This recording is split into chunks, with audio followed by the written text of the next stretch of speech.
بیٹے کو مجھ سے جدا کیا گیا، آج 40 سال ہو گئے، مجھے اس کا کچھ پتہ نہیں ہے، تو نے اس کے بھائی کو روک لیا، وہ میرے غم کی تسلی تھا، مہربانی کرو میرا بھائی واپس کر دو، میرا بیٹا واپس کر دو۔ یہ خط جب یوسف علیہ السلام نے پڑھا تو ان کا دل بھی بھر آیا اور آنکھیں بھی، تو اللہ کی طرف سے اجازت ہو گئی کہ بتا دو، اور اوپر سے بھائی بھی پہنچ گئے۔ ایھا العزیز قد مسنا واہلنا الضر وجئنا ببضاعۃ مزجاۃ فاوف لنا الکیل وتصدق علینا ان اللہ یجزی المتصدقین۔ کیا عاجزی ہے ان الفاظ، اور کیا ذلت اور پستی کی انتہا کو چھو کر وہ گفتگو کر رہے تھے، کیا بتاؤں۔ تو ادھر سے حکم آ چکا تھا کہ بتا دو، تو اس طرح اوڑا ہوا تھا نا، اپنے پگڑی کا جو یہ تھا نا، اس کو ایسے رکھتے تھے۔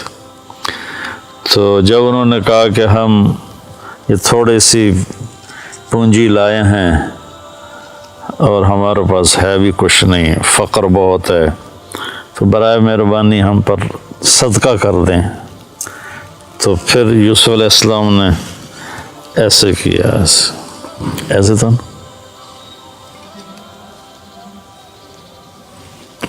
هل علمتم ما فعلتم بيوسف وأخيه إذ أنتم جاهلون۔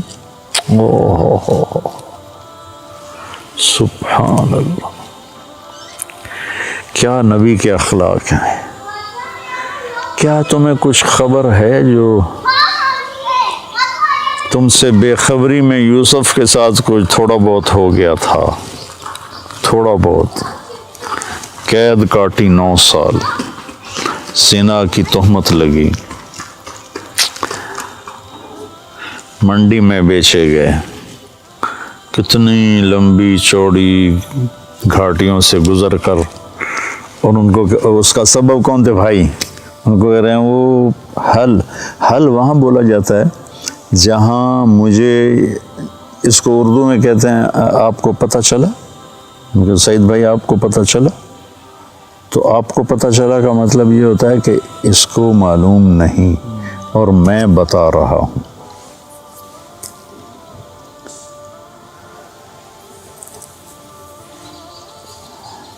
یہ جہاں زیب کا بیٹا فوت ہوا تھا عبداللہ، تو میں آیا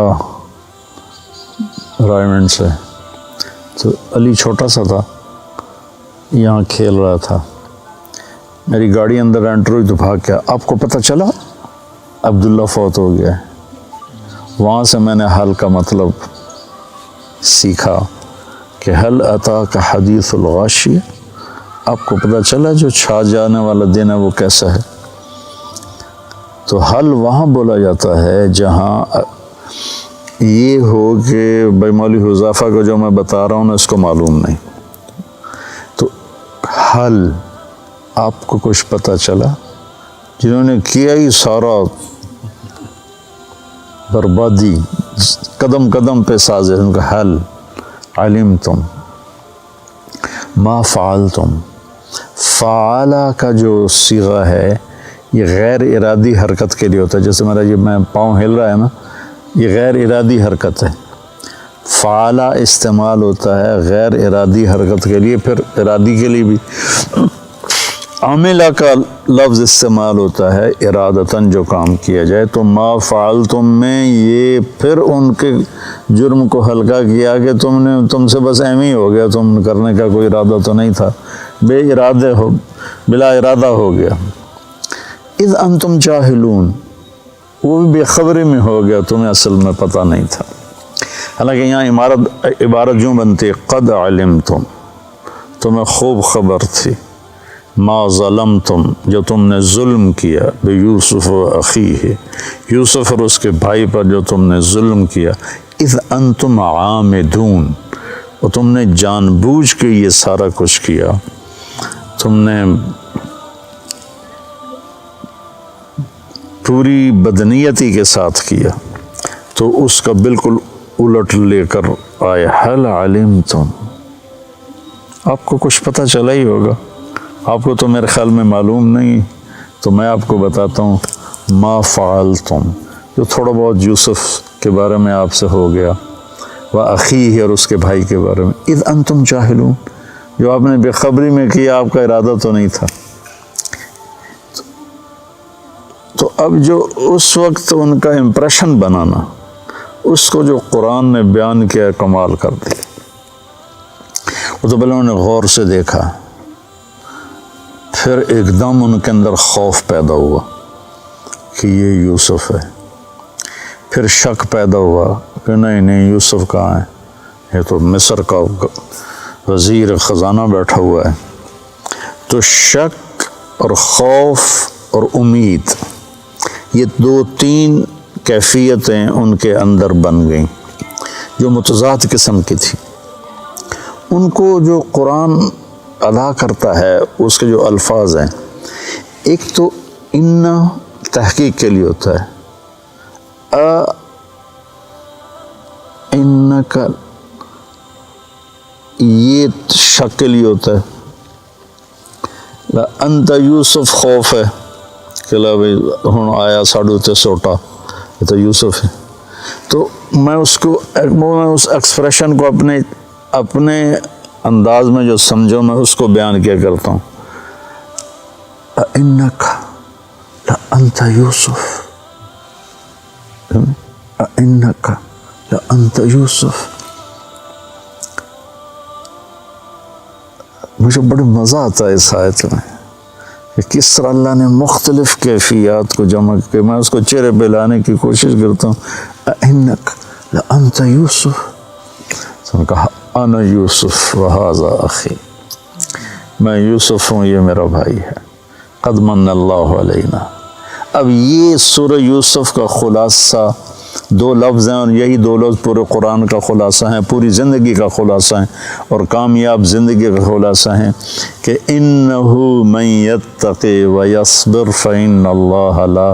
یضیع اجر المحسنین۔ کہ میرے بھائیو، زندگی کے راہوں میں جو تقوی اور صبر کو ساتھی بناتا ہے، وہ ضائع نہیں ہوتا، وہ کامیاب ہوتا ہے۔ تو تقوی میں اشارہ تھا زلیخا کے قصے کی طرف کہ بہت بڑی دعوت آئی حرام کی، اور اس میں اللہ نے ان کو اتنا استقامت بخشی، اور اس نے سارے دروازے بند کیے تھے، وہ دوڑے، دروازے کھلتے چلے گئے، اللہ کی قدرت سے تو کھلتے چلے گئے۔ تو تقوی سے مراد تھا اس زلیخا کے مکر سے بچنا، یعنی جتنے بھی گناہوں کا راستہ ہے اس سے بچنا تقوی۔ یصبر میں اشارہ تھا بھائیوں کے ظلم کو برداشت کرنا۔ آپ اندازہ لگائیں، جب بھائی اور یعقوب علیہ السلام سارے آ گئے تو یوسف علیہ السلام کارگزاری سنانے لگے کہ میرے ساتھ کیا ہوا۔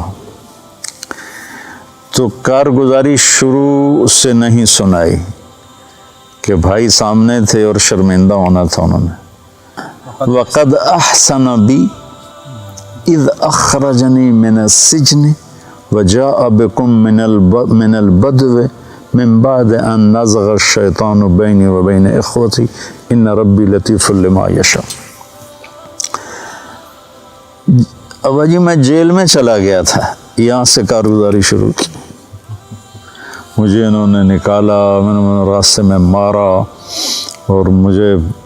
باندھا، پھر باندھ کے کنویں میں پھینکا، پھر میں ڈول میں بیٹھا، پھر مجھے انہوں نے چند کوڑیوں میں بیچا، پھر میرے اوپر زنا کی تہمت لگی، سارا حذف کر دیا کہ یہ شرمندہ ہوں گے، میرے بھائی شرمندہ ہوں گے۔ کامیابی کا یہ راستہ ہے، ہم لوگ مال بناؤ، سیاست کرو، ہیرا پھیری کرو، حرام راستوں سے پیسے بناؤ اور اپنی واہ واہ بناؤ، یہ ہم پوری دنیا کے انسانوں کا اس وقت یہ راستہ بنا ہوا ہے۔ تو سورہ یوسف میں قرآن نے کہانی سنا کر ایسے